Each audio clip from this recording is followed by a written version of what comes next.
Պարոն Գրիգորյան, վերջին շրջանում շատ է քննարկվում այն հարցը, որ Վրաստանում դեղերը բավականին էժան են, իսկ Հայաստանում թանկ են,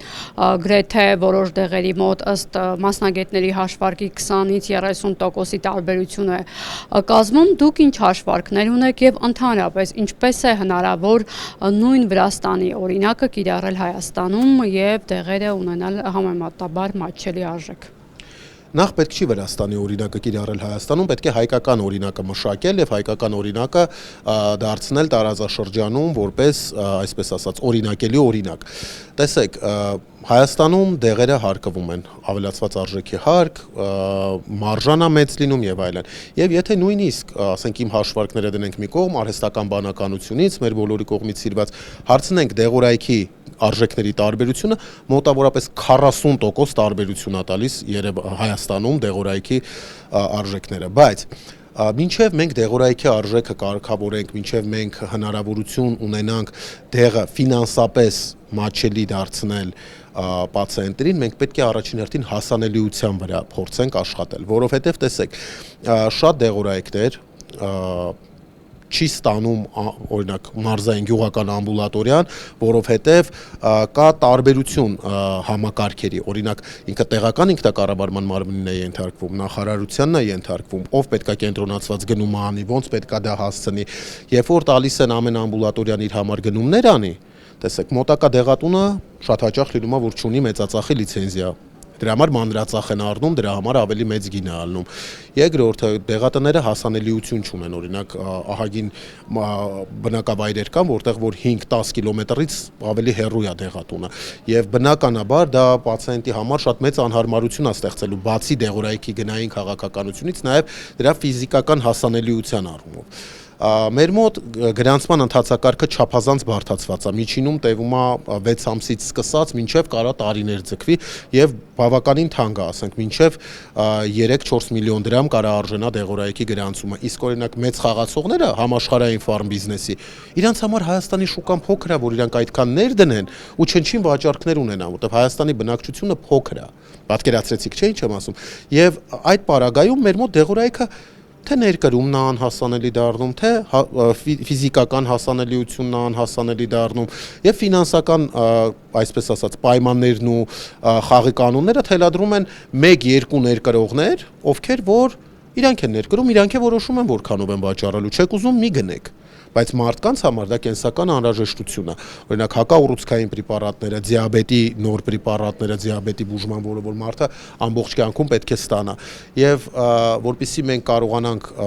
ինչ որ հստակ բան առաջարկել մարդկանց, մենք պետք է իրականում ռեֆորմ առաջարկենք մարդկանց, որը որ լիահույս եմ, որ քաղաքական դերակատարների նախընտրական ծրագրում անպայման ներառված կլինի։ Ծրագիրը կա, նախընտրական որոշ քաղաքական ուժերի եւ հենց Վրաստանի օրինակն են ներկայացնում, որ պետք է Վրաստանի օրինակը ներդնել եւ Հայաստանում դեղորայքը մատչելի դարձնել։ Արդյոք կա բոլոր քաղաքական ուժերի նախընտրական ծրագիրը։ Ես համակարծիք չեմ, որ Վրաստանի օրինակը պետք է ներդնել, որովհետև Վրաստանի օրինակը թեորիականապես անգամ չի կարող ներդրվել, մենք ԵԱՏՄ անդամ ենք եւ այն քաղաքական ուժերը, ովքեր որ Վրաստանի օրինակն են բերում, պետք է հիշեն, որ Հայաստանը ԵԱՏՄ անդամ է եւ այնտեղի կարգավորումները լրիվ ուրիշ են։ Ցավոք, բայց պետք է ասեմ, որ այդ քաղաքական ուժերը բավարար հետազոտություն չեն իրականացրել, որ հասկանան։ ԵԱՏՄ պայմաններով մի փոքր այլ են պահանջները դեղորայքի գրանցման, դեղորայքի ներկրման եւ պետք է մենք այդ ԵԱՏՄ պայմանների շուրջ նստենք բանակցության մեր գործընկերների հետ եւ այդտեղ գտնենք այն հնարավոր, այսպես ասած, ուղղությունները, որտեղ կարանք մենք դեղորայքի գինը զսպենք եւ իջացնենք։ Պարոն Գրիգորյան, առողջության ապահովագրության հետ կապված փաստորեն համակարգը ամբողջությամբ ձևավորված չէր, մշակված չէր, որտեղ խնդիրների մասին շատերն են բարձրաձայնում։ Այդ դեպքում ինչու շտապողականություն դրսևորեց կառավարությունը եւ այդ համակարգը ներմուծեցին եւ հունվարի 1-ից արդեն կիրառվում է։ Եվ դուք այնտեղ թվեր նշեցիք, 3000 սոնոգրաֆիան, 12000, այդ թվերը իրականում այդպես չի հիմա, որ երբ որ գնում եք ստուգման, ինչու է այդքան ցածր գներ, հա։ Տեսեք, պատճառները թե ինչու նման շտապողականությամբ ներդրվեց առողջության ապահովագրության համակարգը բազմիցս նշել եմ, երկու հիմնական կոմպոնենտ կա։ Այս տարի ընտրություններ են եւ կառավարությունը փորձում է բյուջեի հաշվին գնել իր ընտրողների լոյալությունը, դա մեկ, եւ երկրորդը կառավարությունը ստացել է վարկ, որի որոշումը ստորագրել է Համաշխարհային բանկը 2024 թվականի հուլիսին 110 միլիոն դոլարի վարկի համար կառավարության 21-ից 26 թվականների ծրագիրը կատարելու համար։ Հիմա եթե 26 թվականին ապահովագրությունը չէր ներդրվում, այդ վարկը չէին ստանում։ Պրիմիտիվ է դա։ Դա այդպես, իսկ ինչ վերաբերվում է սոնոգրաֆիայի, գաստրոսկոպիայի եւ այլնի գներին, ապա դա առաջին իսկ, այսպես ասած, արտահոսք տված գնացուցակի տվյալներն են, որոնք որ շատ բժիշկներ դեռևս չեն էլ տեսել, այսպես ասած, ներսից որոշակի բողոքական չինովնիկներ ինձ հետ շատ ակտիվ աշխատում են եւ ուղարկել էին ինձ գնացուցակը, ովքեր որը որ խելքին մոտ չէր։ Այսինքն այդքան է պետությունը գնահատում եւ քանի որ պետությունը բիրտ կերպով միջամտում է